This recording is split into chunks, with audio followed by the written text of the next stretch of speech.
Rétroactu, le rendez-vous de l'actualité rétrospective sur Baba Info. Bonsoir à tous. Voici ce qui fait l'actualité. Pont vert de Marois, 4 mois de fermeture, quelles conséquences pour les usagers et les commerçants? C'est l'enquête principale à découvrir dans cette édition. À découvrir également la semaine pascale à Marois, le vendredi saint et la fête de Pâques célébrée par la communauté chrétienne. Lutte contre la poliomyélite dans l'extrême nord. La campagne de riposte est lancée et le premier tour de vaccination est prévu du 24 au 27 avril. Plus de détails dans cette édition. Et comme invité ce soir, David Baidigim, commissaire d'organisation du Forum international des entrepreneurs et des investisseurs de l'extrême nord. Mesdames, Messieurs, voici les points clés de cette édition. Place aux détails.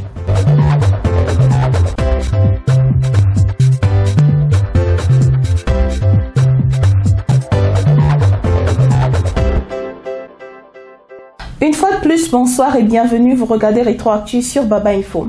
Le pont vert de Marois est fermé à la circulation depuis le 11 février 2025 pour des travaux de réparation. Malgré la date de fin initialement prévue pour le 1er mars 2025, les travaux se poursuivent toujours, impactant gravement la vie quotidienne des usagers et des commerçants de la région. L'équipe de Baba Info est allée toucher du doigt les réalités. Voici le compte rendu.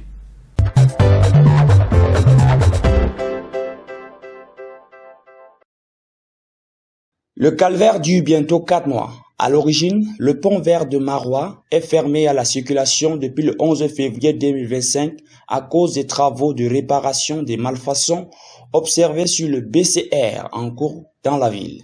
Pourtant, selon le communiqué du maire de la ville, ces travaux devraient prendre fin le 1er mars 2025, délai non respecté. Désormais, pour allier le centre-ville et accéder au grand marché, il faut passer par le quartier d'Omayo ou emprunter la voie de déviation aménagée pour la circonstance. Cette situation n'est pas sans conséquence pour les usagers de la route qui se plaignent de la hausse des prix des transports. Pour avoir à manger même c'est compliqué. Maintenant je marche même à pied parce que mon argent ne suffit pas. Si on pouvait vraiment ouvrir le pont, cela serait vraiment mieux. Souvent si peut-être tu veux aller vers Domayo, quartier de tout prix là, donc c'est des contournements, il va falloir maintenant qu'ils prennent ça en considération. Les habitants du quartier Pont-Vert disent être les plus impactés. Eux qui sont exposés en longueur de journée à la poussière causée par la déviation.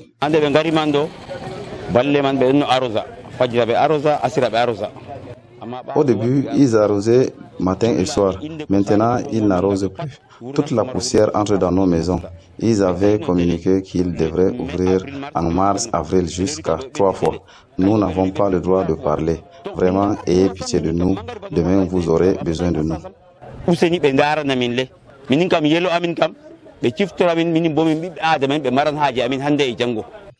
En outre, sur le plan économique, plusieurs boutiques et ateliers situés non loin du pont ont connu une baisse considérable de leurs recettes. Certains ont dû momentanément fermer. C'est le cas par exemple de Abdelhamid, chef d'une entreprise de la place qui depuis la fermeture du pont ne voit plus rose dans son entreprise. Depuis la fermeture de la route, les activités ne marchent pas. Tout ne marche même pas, ça ne va même pas. On sort le matin comme ça, on rentre au bredouille. Donc on ne parvient pas à obtenir même 100 francs. Donc les délais ont été prorogés. Donc on ne sait pas pour quelle raison. Donc nous souffrons. Les regards sont tournés vers les pouvoirs publics pour une solution définitive. Les communautés chrétiennes ont célébré le vendredi saint et la fête de Pâques avec ferveur et dévotion. À Marois, la commémoration de la crucifixion et la résurrection de Jésus-Christ furent une occasion pour les fidèles de renforcer leur foi et de partager des moments de joie et de spiritualité avec leur famille et leur communauté. Voici l'ambiance du culte des célébrations de la Pâques à la mission du plein évangile Assemblée de la Restauration de Pitoiré.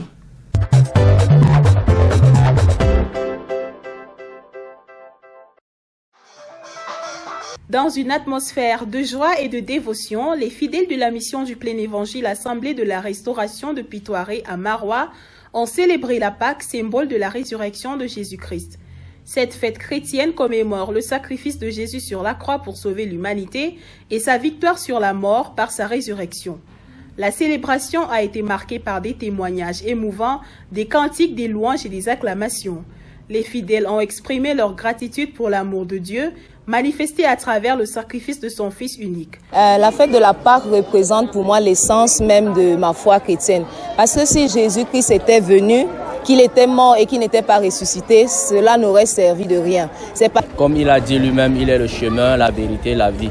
Le révérend pasteur Bouba Kaimi a exhorté les croyants à comprendre l'essence de la Pâque à travers le livre d'Exode chapitre 12, versets 21 à 27 et le mystère de la résurrection dans Marc 16, 1 à 5. Il a souligné les 3 victoires de Jésus sur le péché, sur Satan et sur la mort. Et ce dimanche spécial de Pâques me donne de me rappeler de la victoire de Jésus sur la mort. Le dernier ennemi, c'est la mort, et Jésus a prouvé en ce jour que la mort n'a pas de pouvoir sur lui. Donc Jésus est en train de nous dire d'aller dire partout dans le monde entier qu'il est ressuscité. Ne gardons pas ça pour nous, mais disons aux autres que Jésus est ressuscité. Le message du salut est universel, invitant les non-croyants à se rapprocher du Créateur et rappelant aux croyants le retour imminent de Jésus. C'est une occasion pour les fidèles de renouveler leur foi et de partager l'amour de Dieu avec leur communauté et surtout à vivre selon les enseignements de Jésus-Christ. La région de l'extrême nord du Cameroun est confrontée à une recrudescence des cas de poliomyélite avec 3 cas positifs confirmés à Kousséri et à Vélé. Pour faire face à cette épidémie, une campagne de riposte est lancée lors d'une réunion de plaidoyer régional. Retour sur quelques recommandations essentielles dans ce reportage.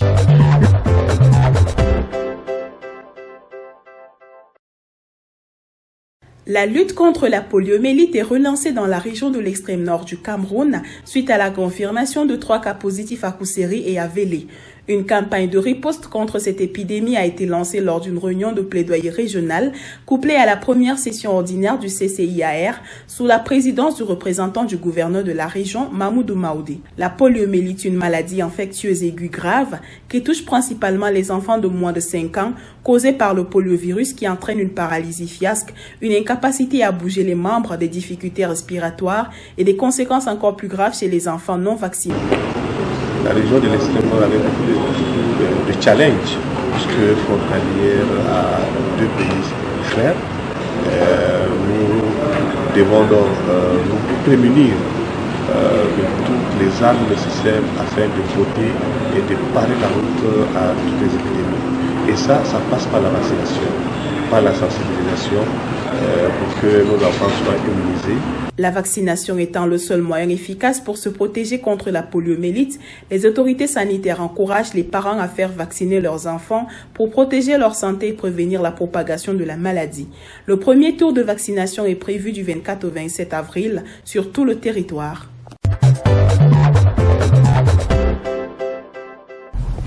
Comme annoncé, chers internautes, nous recevons David Baidigim, commissaire d'organisation du Forum international des entrepreneurs et des investisseurs de l'extrême nord. Merci de répondre aux questions de Baba Info. Monsieur Baidigim, David, bonsoir et bienvenue. Bonsoir madame, merci et merci à tous les téléspectateurs de Baba Info. Je crois que c'est un plaisir et c'est à moi plutôt de vous remercier pour cette opportunité que vous nous accordez. Alors, dites-nous, c'est quoi le Forum international des entrepreneurs et des investisseurs? Eh bien, le Forum international des investisseurs et des entrepreneurs, F2IE en abréviation 2025, est un moment idoine, émaillé, n'est-ce pas, d'échanges privilégiés entre les opérateurs économiques, les acteurs de développement et puis les investisseurs de divers ordres, qui pourront, dans une perspective de collaboration et de partenariat franc, établir des liens promoteurs dans le domaine des différentes activités et puis des potentialités qu'offre la région de l'extrême nord et qui restent à dévoiler, bien sûr.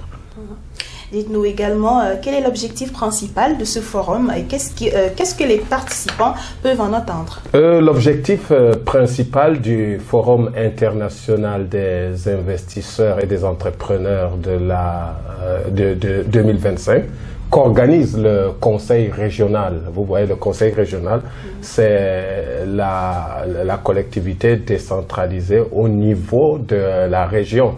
Et vous vous souvenez, le président de la République disait à son message adressé à la nation au 31 décembre 2017, je vais paraphraser, qu'il a la pleine conviction que la volonté et les aspirations du peuple camerounais, c'est de se prendre en charge et puis de commencer le développement au niveau local. J'essaye de paraphraser un peu.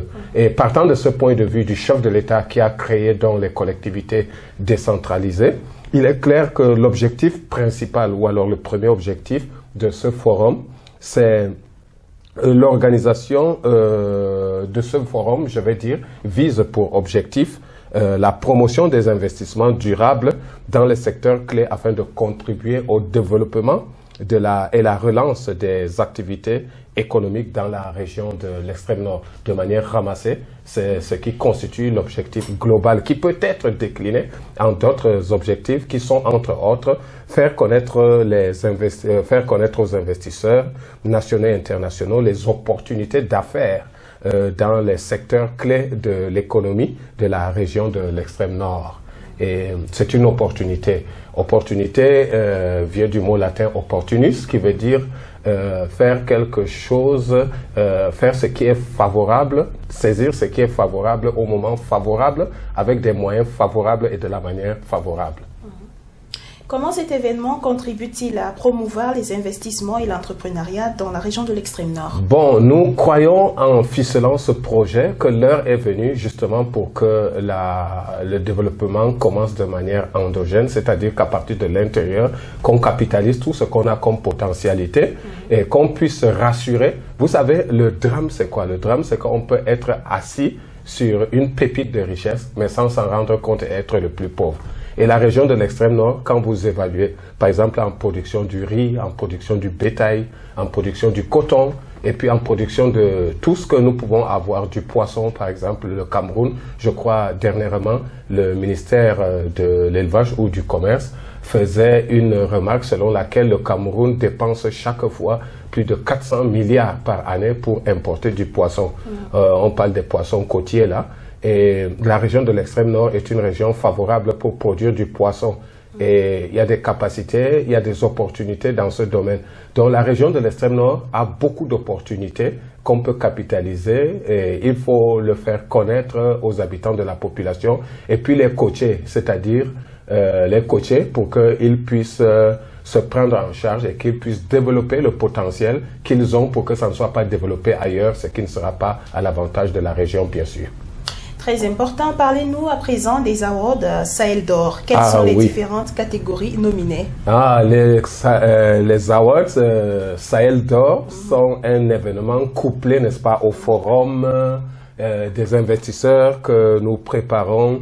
Déjà, il faut annoncer aux téléspectateurs que le forum qui était prévu initialement pour le 24 au 26 avril est reporté du 22 au 24 mai, donc pratiquement pour un mois. Donc nous aurons beaucoup de catégories. Nous aurons des catégories qui concernent l'économie, c'est-à-dire l'agriculture, l'économie. Nous avons agriculture, élevage, pisciculture, microfinance, énergie renouvelable. Nous avons la société avec en toile de fond la jeunesse, les femmes, les associations féminines, la protection de la jeune fille, les handicapés. Et puis le génie civil au bâtiment, les routes, ponts et chaussées, habitat traditionnel, tourisme, artisanat, hôtellerie, campement et puis parc. Nous avons la communication, TIC, audiovisuel, meilleur documentaire sur le développement de la région de l'extrême nord, quelque chose qui pourrait naturellement intéresser Baba Info, produire une capsule de 6 minutes, mais sur les potentialités de la région de l'extrême nord, innovation numérique, e-learning, vente en ligne, meilleurs médias en ligne, ça aussi ça peut vous intéresser, meilleure plume féminine par exemple, la formation professionnelle, école primaire, secondaire, école secondaire, enseignement général, enseignement technique, et puis institut de la santé publique, banque et finance, microfinance, banque, assurance coopérative, transport voyageurs, transport marchandises. Et puis, nous avons pensé aussi décerner un prix spécial aux conducteurs de moto-taxi parce que c'est des gens qui font beaucoup. C'est les petits maillons dans la chaîne qui font tourner la machine à Maroua. Mais leurs efforts ne sont pas reconnus. Souvent, on les banalise alors que pendant l'année scolaire, c'est eux qui amènent les enfants à l'école. Ils amènent une bonne partie des fonctionnaires au travail, même les militaires. Il faut le leur reconnaître et puis primer l'exploitant de moto-taxi qui se comporterait mieux en respectant au mieux le civisme et puis qui a 0 accident, ainsi de suite. Donc je crois que c'est là toutes les catégories que nous avons pour les awards qui boucleront en soirée du 24 mai le forum. Bien, pour finir, qu'est-ce que vous pouvez dire aux participants et quelles sont les recommandations? Bon, les recommandations, je ne suis pas bien placé pour faire des recommandations. En tant que commissaire de l'événement, je voudrais exhorter chaque maillon de la population de l'extrême nord à se sentir concerné par ce forum. Parce que déjà, il faut que nous nous retrouvons sur une plateforme où nous allons décider du développement de cette région. Et le développement participatif voudrait que chacun apporte du sien, n'est-ce pas, à l'édifice général. Et que tous ceux qui font dans les PME, les PMI, les commerçants, tout le monde est attendu au forum international des investisseurs et des entrepreneurs. Et vous entendez, on dit international parce que nous avons tendu la main d'association à 2 nations voisines de la région de l'extrême nord, le Tchad notamment, qui fait déjà beaucoup sur le plan BTP, n'est-ce pas, ici au Cameroun, et puis le Nigeria qui est la première puissance économique de l'Afrique et qui est notre voisin. C'est pas anodin, nous les avons invités à ce forum pour qu'ils y viennent et qu'ils exposent aussi leur savoir-faire et qu'on voit qu'est-ce qu'on peut faire ensemble à l'avenir. Bien, Monsieur David Baïdigué, merci d'avoir accepté répondre à toutes nos questions. Merci, Madame, je vous remercie. Je remercie Baba Info, Baba Info, qui est une plateforme de réflexion et qui tend la main à tous ceux qui veulent booster, n'est-ce pas, la région de l'extrême nord vers les actions d'éclat. Et nous vous remercions. Et aujourd'hui, c'est la Pâque. Je vais dire que Dieu vous bénisse et qu'il vous accorde toutes les ressources dont vous avez besoin pour aller le plus loin possible. Nous en avons besoin. Vous êtes une télévision de proximité et vous êtes au fait de chaque information. Quand il y a une nouvelle, vous y courez pour restituer aux populations la vraie information. Et je crois que vous le ferez aussi au forum que nous organisons. Nous avons besoin de vous. Merci. Et nous disons amen et merci beaucoup également. Rétroactu, mesdames et messieurs, chers internautes, c'est terminé. On se retrouve la semaine prochaine pour une nouvelle édition riche en informations. N'oubliez surtout pas de nous laisser vos avis en commentaire. Allez, d'ici là, portez-vous bien. Bonsoir. Bonsoir.